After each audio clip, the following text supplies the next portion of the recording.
Rosie,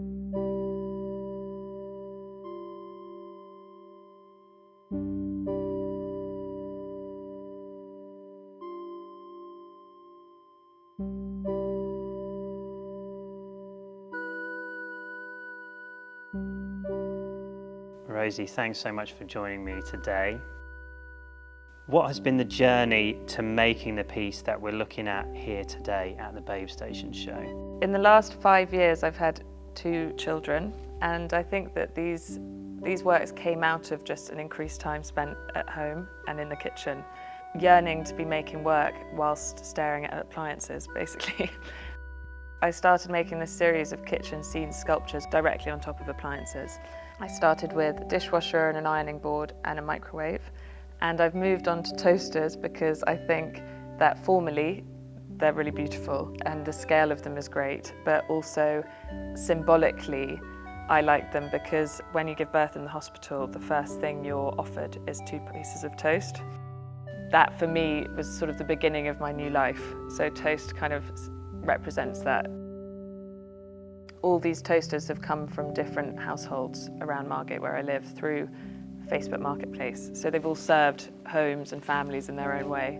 And I quite like them having sort of a life beyond that, an unexpected end.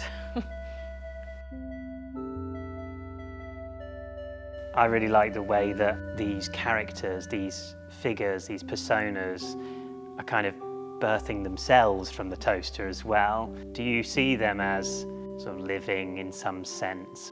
Each one has its own title and had its own reason for coming about. And I think I am interested in the everyday objects, playing with the idea of them both being abstract and representational at the same time. And so yeah, each one sort of came out of a different thought or emotion, and then through that process has ended up being, probably kind of has its own character. You know, in this work there is wine bottles. This here is a pillowcase that drapes over the sculpture. There's children's laundry, there's lint from our dryer. I quite like the idea of the whole family being in that lint. I kind of love the idea of sculptures sucking up what's around them, and then with this it's sort of what is around me at this time, which is domesticity.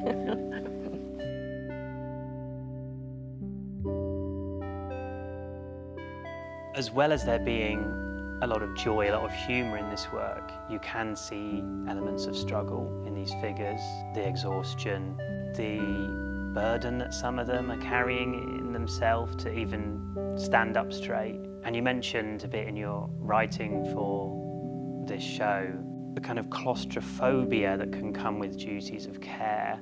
At the moment I'm reading a book called Splinters by Leslie Jameson, and in it she talks about the daily drama of ongoingness, and I really like that as a thought because it's just like the pressure and feelings of having to be mature, looking after yourself, having to be self-possessed, being an adult.